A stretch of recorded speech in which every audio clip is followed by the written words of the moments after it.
About a month ago, I applied to over 40 graduate roles, and then finally I got through to a final stage interview, and then I declined it. Now you're probably thinking, Nathan, you're crazy, why would you do that? Put all the effort in. But the thing is, round about that time is when I started finding out who I was. I put my time and effort to research what made me tick. You see, I realised I have my own dreams and my own visions, and I had to find a path that fits with that. And that's a choice that you have to make consciously. See, the first thing that I realised was everyone is following a dream. But the question is, are you following your dream or following somebody else's? For me, the grad role was just a dream of my parents and my brother. Spending time with them, I took it all on, and next thing you know, it became my dream. But because you lose your sense of self, you just take on someone else's dream. I'd been making the choice to go down that job through a scarcity mindset. I would have taken that job already telling myself that my business plan wasn't going to work out in 6 years because I need all that backup. And that to me was the wrong decision. If I already started my journey with the belief that I was going to fail in my business and my side hustle, then there was no point in me even starting it. So I made a choice to follow what I found internally to be right and to be true.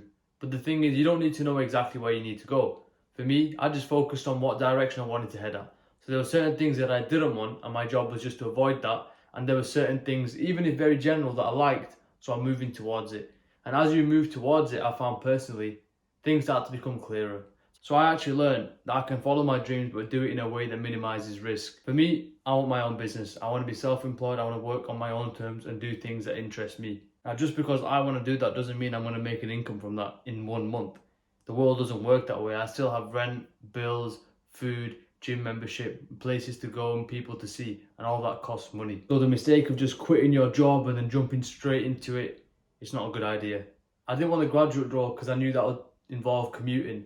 That I found something that's in the middle ground for what I want to do. Something that lets me earn money to survive, but also gives me enough time to work on my true passion, which is this. I'm working on my business.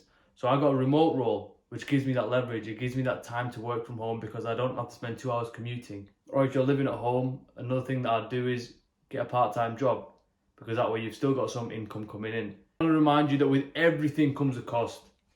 For me, following my dreams could be sacrificing years of my life, dedicating myself to it. It could be going through very difficult mental setbacks, having the urge to give up and fighting that for so long.